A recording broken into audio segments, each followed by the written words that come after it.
అందరికీ నమస్కారం. నేను మీ వర్జీనియా వికాస్.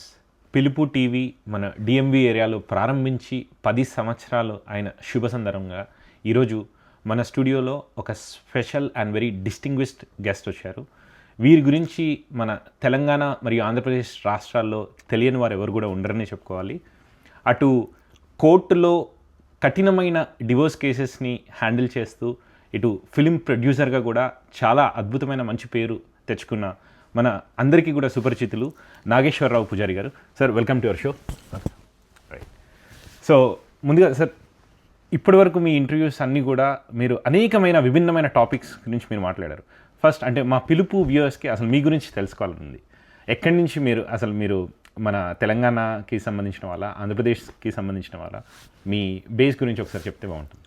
ఫస్ట్ పిలుపు టీవీ అనేది ఒక 10 years అయిన సందర్భంగా నేను అందరికీ, అంటే పిలుపు టీవీకి సంబంధించిన స్టాఫ్కి, ఓనర్కి అండ్ పిలుపు టీవీ చూసే ప్రేక్షకులకు అందరికీ నేను ఈ 10 years సందర్భంగా అందరికీ నేను శుభాకాంక్షలు తెలుపుతున్నా. Thank you sir. ఇంకా ఈ పిలుపు టీవీ అనేది ఇంకా మరింత సమర్థవంతంగా పనిచేయాలని, అందరూ పిలుపు టీవీ చూడటం ద్వారా మరింత నాలెడ్జ్ కానీ ఎంటర్టైన్మెంట్ కానీ వాళ్ళు మరింత సమాచారం పొందాలని కోరుకుంటున్నా.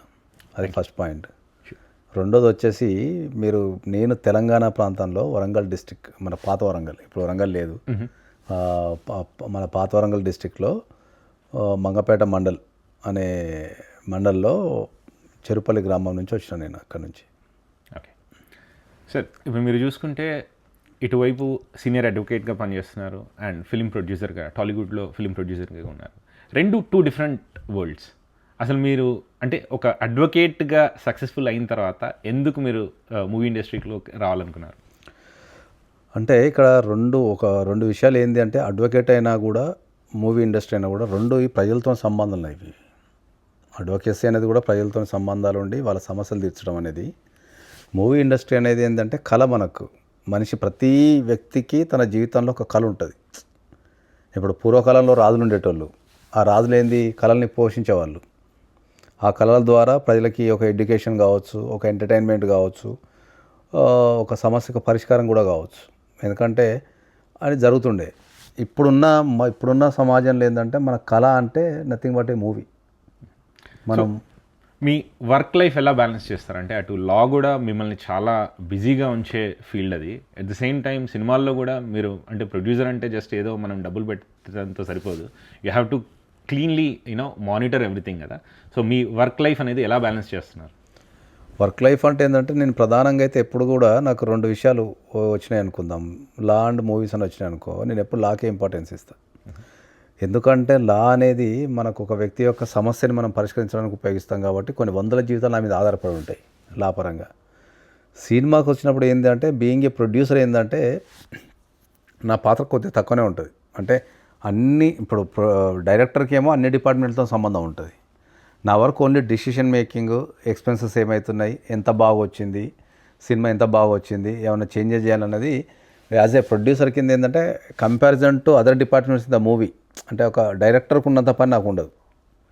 కాబట్టి నేను డైరెక్టర్తో కనుక ఫ్రెండ్షిప్ చేయగలిగి, డైరెక్టర్తో కనుక మంచిగా ఉంటే నా పని అనేది చాలా తక్కువ అయిపోతుంది. సో మీకు లా బ్యాక్గ్రౌండ్ ఉంది కాబట్టి మీరు ఫిలిమ్స్ని సెలెక్ట్ చేసుకునేటప్పుడు మీ బ్యాక్గ్రౌండ్ ఎక్కడైనా మీకు ఉపయోగపడినట్టు అనిపించింది? డెఫినెట్లీ ఉపయోగపడుతుంది. ఎందుకంటే మేము లాలో ఉన్నప్పుడు ఏంటంటే కొన్ని వందల సమస్యలు చూస్తూ ఉంటాం.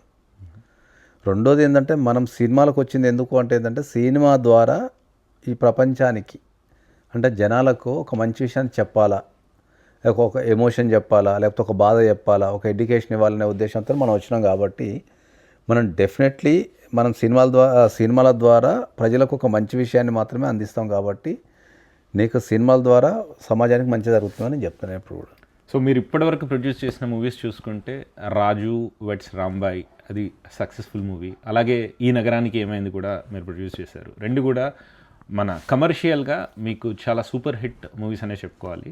సో ఇకపై మీరు తీయబోయే మూవీస్ అన్నీ కూడా ఇలాంటి జోన్లోనే ఉండబోతుందా, లేకపోతే ప్యూర్ మెసేజ్ ఓరియంటెడ్ అంటే సమాజానికి ఇంకా ఉపయోగపడే ఏదన్నా మెసేజ్ ఓరియంటెడ్ మూవీస్ మీరు ఇంట్రెస్ట్ చూపడబోతున్నారు? లేదు, సమాజానికి ఉపయోగపడే మెసేజ్ ఓరియంటెడ్ అనేది 100% తీస్తాం. అది సమాజానికి కంపల్సరీ, సమాజంలో మార్పు రావడానికి కంపల్సరీ 100% మూవీస్ తీస్తాం మనం. ఇక్కడ ప్రధానంగా చెప్పాల్సింది ఏంటంటే మనకు ఇప్పుడు ఈ నగరానికి ఏమైనా సినిమాకి ప్రొడ్యూసర్ నేను కాదు. ఫస్ట్ సినిమాకి సురేష్ బాబు గారు ప్రొడ్యూసర్. ఓకే. ఈ నగరానికి ఏమైంది 2 తీస్తున్నాం కాబట్టి దాన్ని ఇవన్నీ రిపీట్ అంటున్నాం మనం. ఈ నగరానికి ఏమైంది రిపీట్ అంటున్నాం దాన్ని. ఓకే. దాంట్లో నేను one of the producer. Okay. కాబట్టి ఈ సినిమా గురించి మనం కనుక మాట్లాడితే, ఎందుకంటే ఈ నగరానికి ఏమైనా 2 గురించి కనుక మనం మాట్లాడితే అది ఒక ఫ్రెండ్షిప్ గురించి చెప్పే సినిమా అది. ఫ్రెండ్షిప్ అనేది ఎంత స్వచ్ఛంగా ఉండాలా, ఒకసారి ఫ్రెండ్షిప్ చేస్తే ఎట్లుండాలా, ఫ్రెండ్స్ మధ్యలో ఉన్న గొడవలు ఏంటి అనేది అది ఆల్రెడీ మనకి ఈ నగరానికి ఏమైనా సినిమాతో మనకు తెలిసిపోయింది. ఇది ఇంకా లార్జర్ దెన్ కొద్దిగా దాంతో పోల్చుకుంటే ఇది ఇంకా మంచిగా చాలా బాగుండే అవకాశం ఉంది. మీరు ప్రత్యేకంగా మీ గురించి చూసుకుంటే డివోర్స్ కేసెస్లో మీరు అది హ్యాండిల్ చేయడంలో మీరు స్పెషలిస్ట్. ఒకప్పుడు అంటే ఒక 20 సంవత్సరాల క్రితం ముందు చూసుకుంటే పెళ్ళి అనేది ఒక శాశ్వత బంధం, ఫర్ ఎవర్ టుగెదర్నెస్ అని అనేవాళ్ళు. కానీ ఇప్పుడు చూసుకుంటే 1 out of 10 marriages are getting into divorce. అంటే దీనిపైన మీ అభిప్రాయం ఏంటి? మీరు ఎన్నో కేసెస్ డీల్ చేశారు కాబట్టి మీరు ప్రత్యేకంగా మీరు గమనించిన విషయం ఏంటి? అండ్ ఇక్కడున్న యుఎస్లో ఉన్న తెలుగు వారికి మీరు ఏం చెప్పదలుచుకున్నారు? యుఎస్లో ఉన్న తెలుగువారైనా మనకు ఇండియాలో ఉన్న తెలుగువారైనా కూడా ఏంటంటే చాలామంది అర్థం చేసుకోవాల్సిన విషయం ఏంటి అంటే మనిషికి ఎప్పుడు కూడా పుట్టుక, పెళ్ళి, చావు అనేది 3 ఇంపార్టెంట్ విషయాలు ఉంటాయి ఇప్పుడు కూడా. ఓకే. పుట్టుక మన చేతిలో ఉండదు, చావు మన చేతిలో ఉండదు, పెళ్ళి మాత్రమే మన చేతిలో ఉంటుంది. This the first point. ఇప్పుడున్న జనరేషను అందరూ పెళ్ళికి వ్యతిరేకంగా తిరుగుతున్నారు. కానీ మీ అందరికి అర్థం కావాల్సిన విషయం ఏంటంటే మనకు ఇంత డెవలప్ అయినా అమెరికాలో అయినా, యూరోప్లో అయినా, లేకపోతే ఆస్ట్రేలియానైనా, ప్రపంచంలో ఏ దేశం తీసుకున్నా కూడా పెళ్ళి అనేది ఎప్పుడూ హాట్ టాపికే. ఓకే.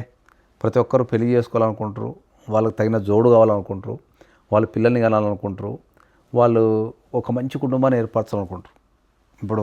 ఇప్పుడు మనం అమెరికాలో ఉన్నాము. అమెరికాలో పెళ్ళి అనే సిస్టమ్ లేదా? ఉంది. మరి ఇంత డెవలప్ కంట్రీ కదా. ఇంత డెవలప్ కంట్రీ అయినప్పుడు పెళ్ళి అనే సిస్టమ్ ఉంది కదా. పెళ్ళికి ఒక సిస్టమ్ ఉంది, వాళ్ళకు ఒక ట్రెడిషనల్ ఉంది, వాళ్ళకు రూల్స్, రెగ్యులేషన్స్, చట్టాలు అన్నీ ఉన్నాయి కదా. ఇప్పుడు మీరందరూ ఏమంటారు, అమెరికా అంటే ఫ్రీడమ్. ప్రపంచంలో అన్ని కంట్రీస్తో పోల్చుకుంటే అమెరికా అనేది ఫ్రీడము, స్వేచ్ఛ ఎక్కువ ఉంటుంది, నచ్చినట్టు ఉండొచ్చు, నచ్చినట్టు బతకచ్చు అంటారు కదా. మరి మీకు నచ్చినట్టు ఉండొచ్చు, నచ్చినట్టు బతకచ్చు అనే ఈ దేశంలో పెళ్ళి అనేది లేదా? పెళ్ళి అనేది one of the most important topic in the US also. So మనిషి జీవితంలో పెళ్ళి అనేది కంపల్సరీ ఉంటుంది, ఉండాల. అది ఎంత మంచిగా ఉంటే, అది ఎంత ఆరోగ్యవంతంగా ఉంటే మనిషి జీవితం అంత హ్యాపీ ఉంటుంది. అది నేను అందరికీ చెప్పేది. సో మీ దగ్గర వస్తున్న కేసెస్ అన్నీ కూడా అంటే మ్యాక్సిమం ఏ బేసిస్ మీద వచ్చి కపుల్స్ విడిపోవాలని మీ దగ్గర కేసు ఫైల్ చేస్తుంటారు? బేసిస్ అని చెప్పడం కంటే ఏంటంటే ఇప్పుడున్న సమాజంలో మనకి ఇండియా కనుక తీసుకుంటే ఏంటంటే మనం ఇంటర్మీడియట్ స్థాయిలో ఉన్నాం. అంటే అటు పూర్తిగా పెళ్ళికి వాల్యూ ఇస్తాం లేరు, అట్లా అని చెప్పేసి పూర్తిగా స్వేచ్ఛకు వాల్యూ ఇస్తాం లేరు. ఒక ఇంటర్మీడియట్ స్థాయిలో ఉన్నాం. ఇండియా పరంగా పోల్చుకుంటే ఏంటంటే ఇండివిజువాలిటీ అనేది పెరిగిపోయింది. ఓకే. ఇప్పుడు నువ్వు కథనా క్వశ్చన్ అడిగిన ఇప్పుడు నీకు ఆన్సర్ చెప్తాను దీనికి. ఇప్పుడు అమెరికాలో ఇండివిజువాలిటీ, ఫ్రీడమ్ అనేది లేడీస్కి, జెంట్స్కి సమానంగా ఉంటుంది, ఈక్వల్గా ఉంటుంది. ప్రతి ఒక్కరు ఎవరికి ఇండివిజువాలిటీ వాళ్ళకి ఇచ్చేస్తారు, వాళ్ళకు ఉంటాయి ప్రాధాన్యత. దాన్ని ఇండియాకి మనం మార్చినాం అనుకో, ఇప్పుడు ఇండియా కూడా అదే స్థాయిలో ఉంది. అంటే లేడీస్ కూడా పని చేస్తున్నారు, లేడీస్ కూడా అన్ని రకాలుగా వృద్ధి చెందుతున్నారు, అన్ని రకాలుగా పోరాడుతున్నారు. కానీ మరి అమెరికాలో నాకు తెలిసినంతవరకు ఏంటంటే అమెరికాలో పెళ్లి సిస్టమ్ అనేది కొద్దిగా స్ట్రాంగ్ ఉంటుందని నేను. ఓకే. ఎందుకు స్ట్రాంగ్ ఉంటుందని అడగచ్చు ఇప్పుడు నువ్వు. ఓకే. నేను చెప్తా. ఇండియాలో ఉమెన్కి హస్బెండ్ ప్రాపర్టీలో రైట్ లేదు. ఇండియాలో ఉమెన్కి హస్బెండ్ ప్రాపర్టీలో రైట్ లేదు. కానీ ఈ మధ్యకాలంలో చూసుకుంటే అలిమనీ అనేది ఇండియాలో అలిమనీ అనేది ఎక్కడైనా ఉంటుంది. అలిమనీ అంటే ఏంది? ఏదైనా ఒక విషయం జరిగినప్పుడు, పెళ్ళి జరిగినప్పుడు వాళ్ళకు ఆ పెళ్ళి వల్ల ఏమైనా ఇబ్బంది కలిగితే వాళ్ళైనా లాస్ని భరించేది అలిమనీ అంటాం దాన్ని. ఓకే. కానీ ప్రాపర్టీ రైట్ ఉంది కదా. ప్రాపర్టీ రైట్ ఇండియాలో ఉన్న పెళ్ళి చేసుకున్న అమ్మాయికి భర్త ప్రాపర్టీలో ఏ రకమైన రైట్ లేదు. ఓకే.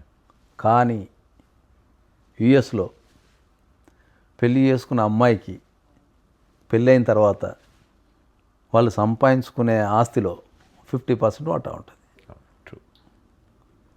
అంటే పెళ్ళి ఎక్కడ స్ట్రాంగ్ ఉంది? ఇక్కడే స్ట్రాంగ్గా ఉంది, యూఎస్లో. పెళ్ళి తర్వాత సంపాదించిన ఆస్తిలో 50% ఇద్దరికి పంచాలి. అంటే ఇద్దరు ఆస్తులు లెక్కగట్టి ఓ దగ్గర కుప్పేసి లెక్కలు తేల్చి సరిసగం పంచి పంపించేస్తారు ఇక్కడ. ఓకే, ఇండియాలో వైఫ్కి ఓన్లీ మెయింటెనెన్స్ తీసుకునే రైట్ మాత్రమే ఉంది. అంటే పెళ్ళి చేసుకున్న తర్వాత భర్త సరిగ్గా చూడకపోతే, అయ్యా నా భర్త నన్ను సరిగ్గా చూడటం లేదు, నాకు కావాల్సిన మెయింటెనెన్స్ ఇవ్వటం లేదు, నేను బతకడానికి కావాల్సింది ఇవ్వటం లేదు, నాకు ఇవ్వండి అని చెప్తాడు.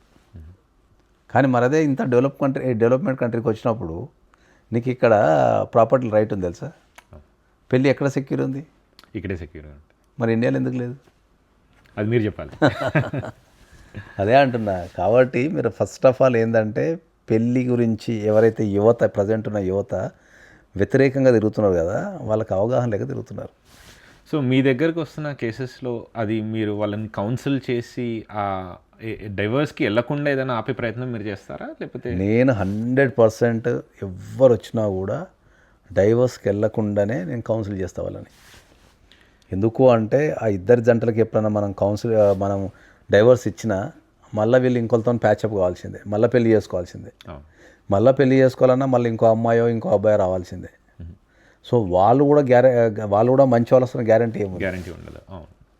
మరి నీకు ఈ ప్రపంచంలో ఎవరు పర్ఫెక్ట్ కానప్పుడు నువ్వు ఒక పెళ్ళి చేసుకున్నప్పుడు ఆ పెళ్ళి చేసుకున్న వ్యక్తిని అనుగుణంగా నువ్వు మార్చుకోగలిగో, లేకపోతే నువ్వు మారో, లేకపోతే ఇద్దరు అండర్స్టాండింగ్ వచ్చి జీవిస్తే అయిపోద్ది కదా అని చెప్తా. రైట్. సో మీరు డివోర్స్ కేసెస్తో పాటు క్రిమినల్ కేసెస్ కూడా బాగా హ్యాండిల్ చేస్తూ ఉంటారు. సో మీ ఉద్దేశంలో క్రైమ్ మరి ఈ మధ్యకాలంలో ఇంతగా పెరిగిపోవడానికి ప్రధానమైన కారణం ఏదన్నా ఉంది అని మీరు ఆలోచిస్తున్నారా? అంటే ఒకప్పుడు నిజంగా సమాజం చూసుకుంటే ఇంత కఠినంగా ఉండేది కాదు, క్రైమ్ కూడా ఇంత వాస్ట్గా ఉండేది కాదు. సో మనం ఈ ట్రెండ్ అంటే ఇప్పుడు చూస్తున్నాం కాబట్టి, అంటే దాని పట్ల మీ అవగాహన? క్రైమ్ అనేది ఎప్పుడు పెరుగుతుందో తెలుసా మీకు? అంటే సొసైటీలో సంపద పెరిగిపోయినప్పుడు పెరగవచ్చు. మనిషి ఎప్పుడైతే బలహీనంగా ఉంటాడో అప్పుడే క్రైమ్ చేస్తాడు. మనిషి ఎప్పుడైతే బలహీనంగా ఉంటాడో అప్పుడే క్రైమ్ చేస్తాడు. మనిషి ఎప్పుడు బలంగా ఉంటాడో ఎప్పటికీ క్రైమ్ చేయడు. మనిషి బలహీనంగా ఉండడానికి బలంగా ఉండడానికి తేడా ఏంది చెప్పండి? ఆబ్వియస్గా అంటే వాళ్ళ కంఫర్ట్. ఇప్పుడు మనిషి బలహీనంగా ఉన్నాడంటే ఆయనకి మనిషి ఎప్పుడు బలహీనంగా ఉంటాడు చెప్పనా? ఒక మనిషికి ఫ్రెండ్స్ కానీ రిలేటివ్స్ కానీ లేకపోతే ఈ సమాజంతో కాంటాక్ట్స్ లేనప్పుడే క్రైమ్ చేస్తాడు. ఒక మనిషి ఉన్నాడు అనుకుందాం, ఒక 1000 మంది ఫ్రెండ్స్ లేకపోతే ఒక 1000 మంది చుట్టాలు 1000 మంది సమాజంలో ఉన్నాడు అనుకో, 1000 మందితో పరిచయం చేయలేడు క్రైమ్. ఎందుకంటే వాడు క్రైమ్ చేసే ముందు అమ్మ ఇంతమంది ఏమనుకుంటాడు భయం ఉంటుంది దానికి. అది ఫస్ట్ పాయింట్. రెండోది వానికి ఎంతమంది ఫ్రెండ్స్, ఎంతమంది రిలేటివ్స్, ఎంత వ్యవస్థ ఉంటే వాడు అంత ఆరోగ్యంగా ఉంటాడు. ఎందుకంటే వానికి ఏదైనా కష్టం వస్తే కాపాడుకోవడానికి ఆ 1000 మంది ఒక 10% వచ్చినా కూడా 100 మంది అవుతారు, 1% వచ్చినా 10 మంది అవుతారు. అంటే ఆ 1000 మందిలో వాడిని ఒక 10% కాపాడగలుగుతారు. ఎవ్వరూ లేనప్పుడు మాత్రమే, అంటే నా వెనక ఎవరూ లేరు, నాకెవరూ లేరు, నేను ఏదో చేయాలనుకున్నప్పుడు మాత్రం క్రైమ్ చేస్తాడు. సో ఇప్పుడు సినిమాకి సంబంధించి మాట్లాడితే రాజు వెడ్స్ రాంబాయ్ అని, I think if I'm not wrong, అది ప్రీ రిలీజ్ ఫంక్షన్ అనుకుంటా. అందులో మీరు అంటే ఆ మూవీ గురించి మాట్లాడుతూ ఒక స్టేట్మెంట్ చేస్తారు. అంటే ప్రేమ అంటే కేవలం పడుకోవడం కాదు, అంటే ప్రేమ అంతే నిలబడాలి అని. నిజంగా ఆ స్టేట్మెంట్ అనేది చాలా మంచిగా నచ్చింది, చాలామందికి నచ్చింది. అసలు అంటే ఎలా మీరు ఆ డెరివేషన్కు వచ్చారు అని దాని గురించి ఏమైనా చెప్పగలుగుతారా? అది నేనే రాసిన దాన్ని, ఆ డైలాగ్ నేను రాసింది. అది యాక్చువల్లీ ఒక సినిమాలో ఉపయోగించాలి ఆ డైలాగు. ప్రేమ అంటే పడుకోవటం కాదు, ప్రేమ అంటే నిలబడటం అనేది. అంటే ఇప్పుడున్న జనరేషన్లో ఏంటంటే ప్రేమ అంటే సెక్స్ అనే ఫీలింగ్లో ఉన్నారు. ప్రేమ అంటే లైంగికంగా ఉన్న సంబంధాలనే ఉన్నాయి తప్ప ప్రేమ అంటే ఒక మనసుకు సంబంధించింది, ఒక మనిషిని కాపాడుకోవడము, ఒక మనిషి ఎగదలకు పాటుపడటము, ఒక మనిషి కోసం త్యాగం చేయటం అనేది ఇప్పుడున్న జనరేషన్లో లోపించింది. అది అందుకని నేను ఏం చెప్తున్నా అంటే అది చెప్పడానికి కూడా కారణం ఏంటంటే ఇప్పుడు మా దగ్గరికి వచ్చే కేసులలో రిలేషన్షిప్స్లలో 70 to 80% ఆఫ్ ద రిలేషన్షిప్స్ అనేటి ప్రాబ్లం ఉండి మా దగ్గరకు వస్తుంటారు. పెళ్ళికి ముందు ఏర్పరచుకున్న రిలేషన్షిప్స్ అన్నీ చాలామంది ప్రాబ్లంతో వస్తారు. ఓకే. సో పెళ్ళి తర్వాత కూడా చాలామంది వస్తున్నారు మనకు. సో నేను అనేది ఏంటంటే ప్రేమ అంటే మనకు ఇప్పుడు మీకు అర్థమయ్యే భాష చెప్తా. పూర్వకాలంలో ఒక 30 years క్రితం పోతే మనకు ఒక లవరు ఒక బాయ్ ఫ్రెండ్ సినిమాలే ఉంటుండే మనకు. పూర్వకాలంలో ఒక్కసారి ప్రేమిస్తే ఇక వాళ్ళతోనే జీవితం అంతా ఉంటుండే. ఇప్పుడున్న జనరేషన్కి వాళ్ళు ఎట్లా మాట్లాడుకుంటున్నారంటే ప్రేమ అనేది ఒక టైంపాస్ కింద మాట్లాడుకుంటారు. కానీ సినిమాలు కూడా అదే విధంగా తీస్తున్నారు. అంటే నాకు పేరు తీసుకోదలుచుకోలేదు, కానీ ఒక సంవత్సరం క్రితం వచ్చిన సినిమాల్లో చూసుకుంటే డ్యూయల్ హీరోయిన్స్ని పెడుతున్నారు, ఇద్దరు ముగ్గురు పెడుతున్నారు. ఆ రిలేషన్ అంటే సినిమా ఇండస్ట్రీ కూడా అటువంటి వాటిని ప్రోత్సహిస్తుంది అని మీరు అనుకోరా? దీంట్లో 2 అంశాలు ఉంటాయి. సినిమా అనేది ఎప్పుడు కూడా సమాజం నుంచి ప్రతిబింబించేది సినిమా. అంటే కానీ సినిమా చూసి వేరే వాళ్ళు ప్రభావితం కూడా అవుతూ ఉంటారు. అదే అంటున్నా, సినిమా అనేది ఎప్పుడు కూడా మనకు సమాజంలో జరిగే విషయాన్ని చెప్పేది సినిమా ఉంటుంది. కానీ మన సినిమా వాళ్ళు ఏం చేస్తారు, సమాజంలో చెప్పేదాన్ని తీసి దాన్ని మరింత పాపులర్ చేస్తున్నారు. ఎగ్జాక్ట్లీ. సో సినిమా తీసే వ్యక్తులకు లేకపోతే డైరెక్టర్స్ కానీ ప్రొడ్యూసర్ కానీ సమాజం మీద కనుక బాధ్యత ఉంటే, ఒకవేళ సమాజంలో ఏమైనా తప్పు జరిగినా దాన్ని సినిమా ద్వారా నువ్వు ఇంకా దాన్ని పబ్లిసిటీ చేసి ఇదే సమాజాన్ని చెప్పకుండా ఇంకా అర్థవంతమైన సినిమాలు తీయగలిగితే గొప్ప అని నేను అనుకుంటా. సార్, మీరు సినిమాలో లాయర్స్ బేసిక్గా కోర్ట్ని చాలా డ్రమాటిక్గా చూపిస్తూ ఉంటారు, అంటే బేసిక్గా కోర్ట్ సీన్స్ని. సో అంటే రియల్ లైఫ్లో కూడా మీరు అడ్వకేట్ కాబట్టి అంత డ్రమాటిక్గానే కోర్ట్ సీన్స్ అనేవి ఉంటాయా, లేకపోతే? సినిమాలలో ఎప్పుడు కూడా అడ్వకేట్ని కానీ జడ్జెస్ని కానీ కోర్టు ప్రొసీడింగ్స్ కానీ చాలా జోకర్ కింద చిత్రీకరిస్తుంటారు. అంటే ఆ సీరియస్నెస్ కానీ ఆ గౌరవం కానీ ఎప్పుడు ఉండదు. అడ్వకేట్ అంటే నేరస్తులకో లేకపోతే రేపిస్టులకో లేకపోతే ఇంకో సమాజంలో చెడ్డ వ్యక్తులకు సపోర్ట్ చేసే విధంగా చిత్రీకరించడం. లేకపోతే చాలా సినిమాలలో మనకు ఈ మధ్యకాలంలో నేను ఏదో సినిమా చూసిన, దాంట్లో జడ్జెస్ కూడా వ్యంగ్యంగా మాట్లాడడం, వెటకారంగా మాట్లాడము, ఇట్లాంటివన్నీ చూపిస్తున్నారు. కానీ సినిమాలో చూపించే అడ్వకేట్స్ జడ్జెస్ నిత్య జీవితంలో ఉండరు ఎప్పుడు కూడా.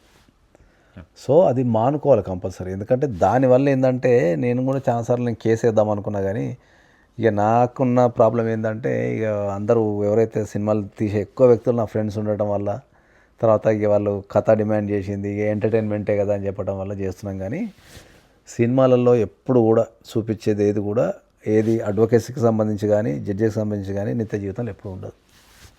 సినిమా టికెట్ల గురించి కూడా చూసుకుంటే ఇటీవల కాలంలో మీరు చూస్తే చాలా ఫ్లక్చుయేషన్స్ వస్తున్నాయి. అంటే పెద్ద హీరోలు రాగానే సినిమా టికెట్లు విపరీతంగా పెంచేస్తున్నారు. దానివల్ల సామాజిక అంటే ప్రజానికం సామాన్యులు ఎవరు కూడా సినిమా థియేటర్కి వెళ్ళి సినిమా చూసే పరిస్థితి వాళ్ళు కోల్పోతున్నారు. దాని గురించి మీరు ఏమైనా చెప్పగలుగుతారా? మీరు అన్నది 100% నిజమే అది. ఎందుకంటే సినిమా టికెట్లు పెంచడం ద్వారా సామాన్య జనాలు ఎవరైతే ఉన్నారో వాళ్ళు సినిమాకైతే చాలా దూరం అయిపోతున్నారు. ఓకే, దీన్ని మేము గమనించిన తర్వాత మేము రాజు వెడ్స్ రాంబాయ్ సినిమాకి ఏంటంటే అది చిన్న సినిమా, ప్రతి ఒక్కరు రావాలా అనే ఉద్దేశంతో ఈ సినిమా అనేది ప్రతి ఒక్కరికి ప్రతి ఇంటికి చేరాలనే ఉద్దేశంతో ఈటీవీ వాళ్ళు ఒక కొత్త ప్రయోగాన్ని మా ముందు ఉంచారు. ఏంది అంటే ఈ సినిమాని మనం 99 రూపీస్కే మనం థియేటర్లో ప్రదర్శించాలి అని చెప్పేసి ఆ ఐడియా మాకు కూడా బాగా నచ్చింది. దాన్ని ఏం చేసినామంటే మేము కూడా సరే చూద్దాం మనకు అని చెప్పేసి మేము దాన్ని ప్రయోగం కింద మనం రిలీజ్ చేసినాం దాన్ని. ఆ రిలీజ్ అనేది కూడా ఆ 99 రూపీస్కి ఒక సినిమా అనేది కూడా ఏమైందంటే అది బాగా పాపులర్ అయిపోయి ఆ సినిమా అనేది బ్లాక్ బాస్టర్ అయింది.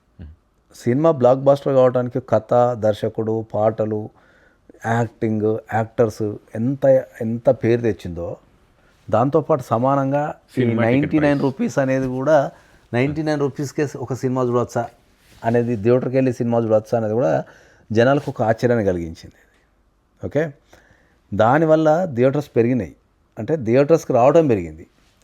దాని తర్వాత టాలీవుడ్లో చాలా సినిమాలు 99 రూపీస్ టికెట్ పెట్టి అమ్ముతున్నారు. ఓకే, సో ఎప్పుడైనా కూడా ఏంటంటే మనకు తెలంగాణలో కానీ ఆంధ్రప్రదేశ్లో కానీ ఏంటంటే ఒక 4 కుటుంబ సభ్యులు ఒక సినిమాకి వెళ్ళాలంటే జనరల్గా ఏంటంటే 250 రూపీస్ అనేది యావరేజ్ టికెట్ ఉంది. 250 × 4 ఏమవుతుంది, 1000 రూపీస్ అవుతుంది. ఓకే, ఓన్లీ టికెట్ ప్రైస్ అది, ఇక మిగతా ప్రైస్ ఏం కాకుండా. అప్పుడు ఇదే టికెట్ని మనం 99కి అమ్ముతున్నాం కదా, అప్పుడు ఎంత అవుతుంది? 400లో 400 అయిపోతుంది. అదే ఎంత మిగులుతుంది? దాదాపు 600 మిగిలి 600 మిగులుతుంది. ఈ 600 వాళ్ళు వేరే ఖర్చు పెట్టుకోవచ్చు. అదే. ఎక్కడ మనం పాప్కార్న్ అనో లేకపోతే కూల్ డ్రింక్ అనో ఇతర ఖర్చులు పెట్టుకోవచ్చు. కానీ అన్ని సినిమాలకి ఇటువంటి ఫార్ములాని ఎందుకు ఇంప్లిమెంట్ చేయలేకపోతుంది సినీ ఇండస్ట్రీ అంటే మీరేం చెప్తారు? అన్ని ఫార్మల్ కంటే ఏంటంటే ఇప్పుడు పెద్ద హీరోస్ ఉన్నారు అనుకో, బడ్జెట్ అనేది ఎక్కువ అయిపోతుంది బాగా. ఓకే, బడ్జెట్ని కంట్రోల్ చేయాల్సింది ప్రధానంగా, బడ్జెట్ని ఎవరైనా కంట్రోల్ చేయాలి అంటే 2 డిపార్ట్మెంట్లో కంట్రోల్ చేయగలుగుతాయి. ఒకటి యాక్టర్స్, రెండోది డైరెక్టర్. ప్రొడ్యూసర్ చేతులు ఏముండదు. బడ్జెట్ కంట్రోల్ చేయకపోవడం అనేది ప్రొడ్యూసర్ చేతులు ఏముండదు ఎప్పుడు కూడా. దీంట్లో ప్రధానంగా వచ్చేది ఏంటంటే 2 అంశాలలో యాక్టర్స్కి వచ్చిందనుకో, యాక్టర్స్ ఏమంటారు ఎప్పుడు కూడా ఏంటంటే ఈ నన్ను చూసే కదా థియేటర్కి వచ్చేది, నాకు ఇంత రెమ్యునేషన్ ఇవ్వండి అని డిమాండ్ చేస్తుంటారు. ఓకే, ఆ రెమ్యునేషన్స్తోనే బడ్జెట్ కాస్ట్ పెరిగిపోతుంది. అందరికి తెలియని ఒక విషయం చెప్తాను నేను ఇప్పుడు. షూటింగ్ కాస్ట్ అనేది ఇప్పుడు ఒక సినిమా, ఒక 100 కోట్ల సినిమా తీసుకున్నాం అనుకుందాం మనం. 100 కోట్ల సినిమాలో షూటింగ్ కాస్ట్ అనేది ఒక 10% 20% ఉంటుంది ప్రొడక్షన్ కాస్ట్. 100 కోట్ల సినిమాలో నీకు 10 కోట్ల నుంచి 20 కోట్ల వరకే షూటింగ్ ఖర్చు ఉంటుంది. మిగతాది 80% నీకు రెమ్యునేషన్సే ఉంటాయి. 80% రెమ్యునేషన్సే ఉంటాయి. సో ఆ బడ్జెట్ని వీళ్ళు, ఇప్పుడున్న సినిమా అనేది మారిపోయింది. ఏంటంటే ఎంత ఎక్కువ డబ్బులు ఎంత తొందరగా లాక్కుంటే అది సినిమా అనుకుంటున్నారు అందరు.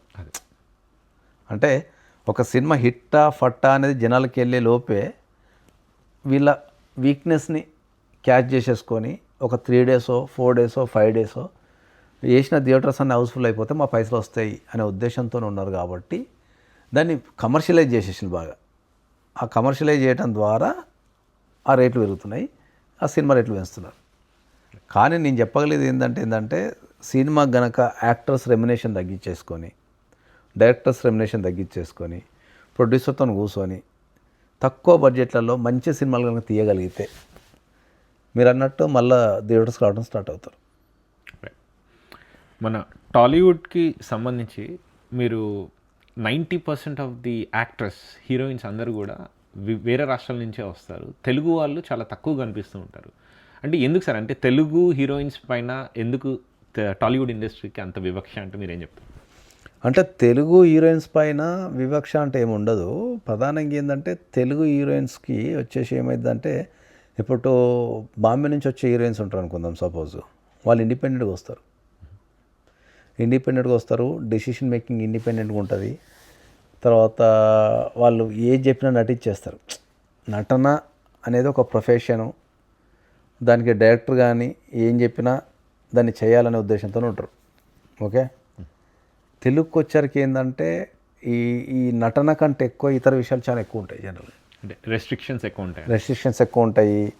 వీళ్ళు మనం ఏదన్నా ఒక సీన్లో కొద్దిగా బికినీ వేసుకోమన్నా వేసుకోరు, లేకపోతే కొద్దిగా బోల్డ్గా నటించరు, లేకపోతే ఆ హీరోయిన్తో పాటు వాళ్ళ తల్లిదండ్రులు వీళ్ళు వచ్చి ఇంటర్ఫిరెన్స్ అనేది ఎక్కువ ఉంటుంది.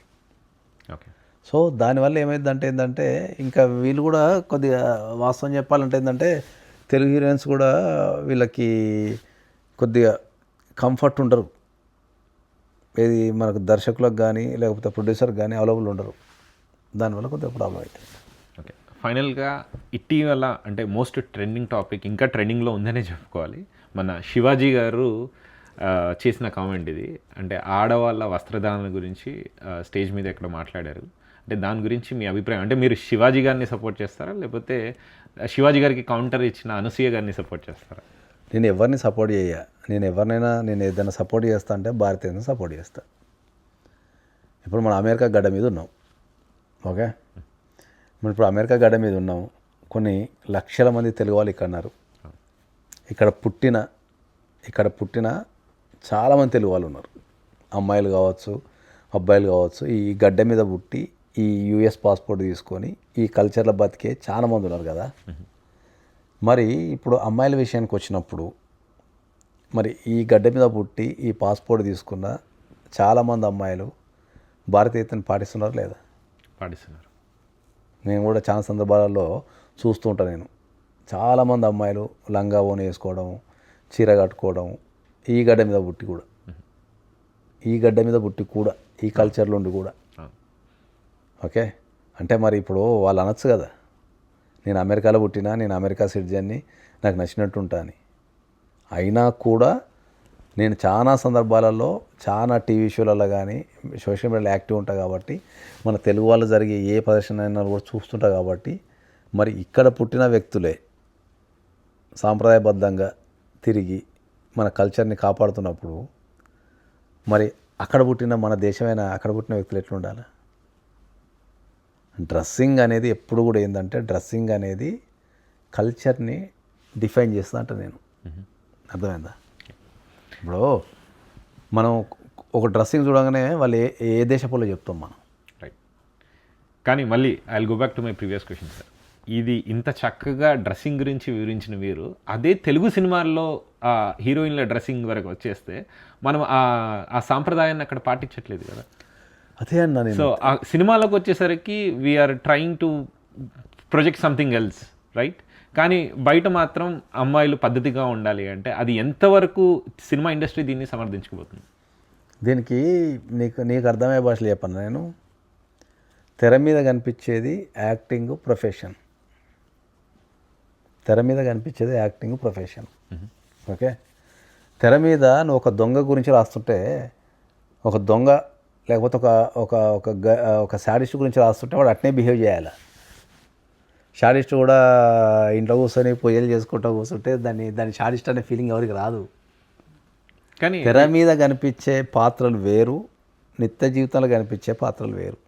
రైట్. ఇప్పుడు మీకు అర్థమయ్యే భాషలో, నీకు అందరికి అర్థమయ్యే భాషలో చెప్తాను నేను. బీయింగ్ ఏ ప్రొఫెషన్లో నేను అడ్వకేట్.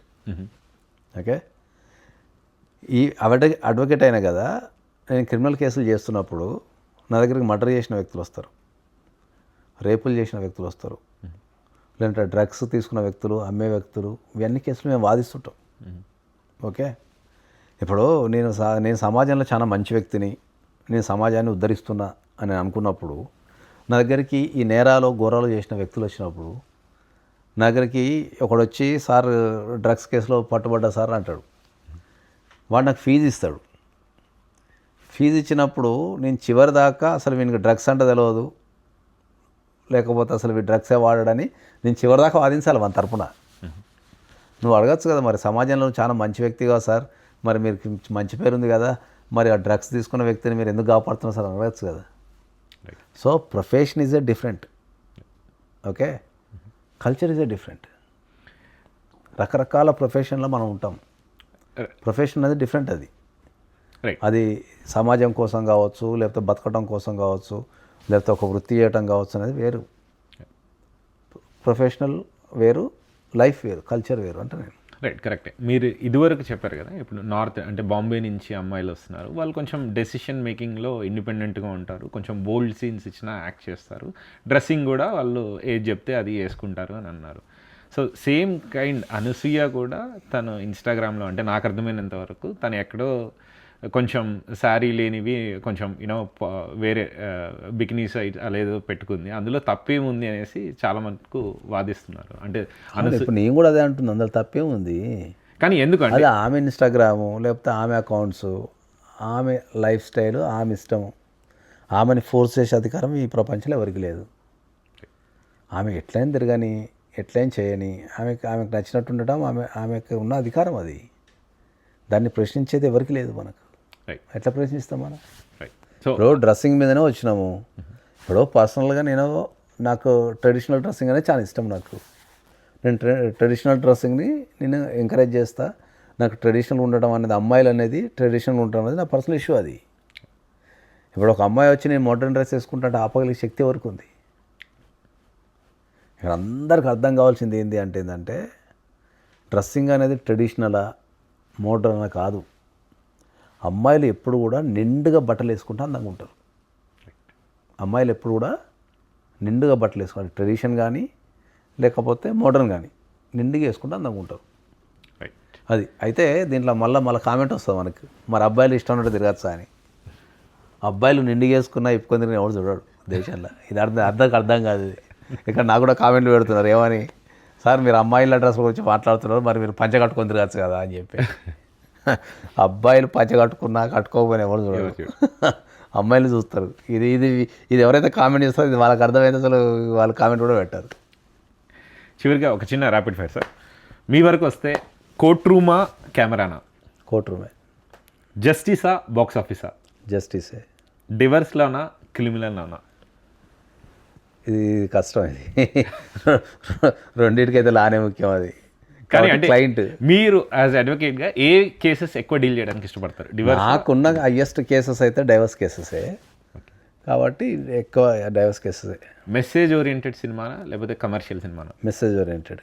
వన్ వర్డ్లో ఈరోజు సొసైటీ ఎలా ఉందని మీ ఉద్దేశంలో? ఇప్పుడున్న సొసైటీ అయితే బలహీనపడిందని అయితే 100% చెప్పగలుగుతాను నేను. సొసైటీ అనేది చాలా బలహీనంగా ఉంది. ఎందుకంటే మనుషుల మధ్యలో బంధుత్వాలు అనేటి లేకపోతే రిలేషన్షిప్ తగ్గిపోయినాయి బాగా. అన్నీ ఏది అవసరం ఉంటే మాట్లాడము, అవసరం ఉంటే ఫ్రెండ్షిప్ చేయడము, అవసరం కోసమే తిరుగుతున్నారు తప్ప ఒక వ్యక్తిని కాపాడుకోవడానికి కానీ ఒక వ్యక్తితో కలిసి జీవించడానికి కానీ ఎనీ రిలేషన్షిప్, అది ఫ్రెండ్షిప్ కావచ్చు, రిలేటివ్స్ కావచ్చు, ఏదైనా అవసరం ఉంటేనే మాట్లాడుతున్నారు తప్ప ఒక వ్యక్తి మంచోడా చెడ్డోడా, వానితో మనం కలిసి తిరగచ్చా, వాడిని కాపాడుకుందామా, ఇవి ఆలోచిస్తున్నారు. కాబట్టి ఇప్పుడున్న సొసైటీ 100% బలహీనంగానే ఉందని చెప్తాను. సో ఈరోజు మన సొసైటీలో ముఖ్యంగా యూత్ ఒక కన్ఫ్యూజన్లో ఉన్నారని చెప్పాలి. వాళ్ళు ప్యాషన్ని ఫాలో అవ్వాలా లేకపోతే వాళ్ళ ప్రొఫెషన్ని ఫాలో అవ్వాలా? మీరు ఒక సక్సెస్ఫుల్ అడ్వకేట్గా ఉండి కూడా సినిమాల పట్ల మీ ప్యాషన్ని మీరు ఫాలో అవుతున్నారు కాబట్టి ఇవాళ సమాజంలో యూత్కి మీరు ఇచ్చే చివరి సందేశం ఏంటి? యూత్కి నేను ఇచ్చే చివరి సందేశం ఏంటంటే వాళ్ళ మనసుకి ఏది నచ్చినా, ఓకే, మనకు ఇండియాలో ఒక ప్రాబ్లం ఉంది. ఇండియాలో 90% ఆఫ్ ద యూత్ మన గొర్రెల మంద లెక్క ఎవడో ఏదో చేస్తున్నాడు అని వాని వెనక పోతుంటారు అంతే. వానికి ఉన్న ఇష్టాన్ని గుర్తించరు. ఒకవేళ వానికి ఉన్న ఇష్టాన్ని గుర్తించినా సపోర్ట్ చేసే మెకానిజం లేదు కాబట్టి వాళ్ళు వేరే దారిలో వెళ్ళిపోతుంటారు. మీకు ఒక ఉదాహరణ చెప్తాను నేను. మన తెలుగు రాష్ట్రాలలో బిగ్గెస్ట్ చదువు ఏం తెలుసా మీకు? క్రేజియస్ట్ చదువు బీటెక్.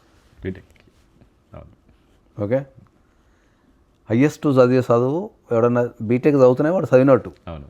ఎవడైనా కర్మగాలి ఆర్ట్సో లేకపోతే సోషలో పాలిటిక్సో ఇవి తీసుకున్నావు అనుకో, వాడు ఎడ్డోడు, చదువు రానోడు, గుడ్డోడాడు.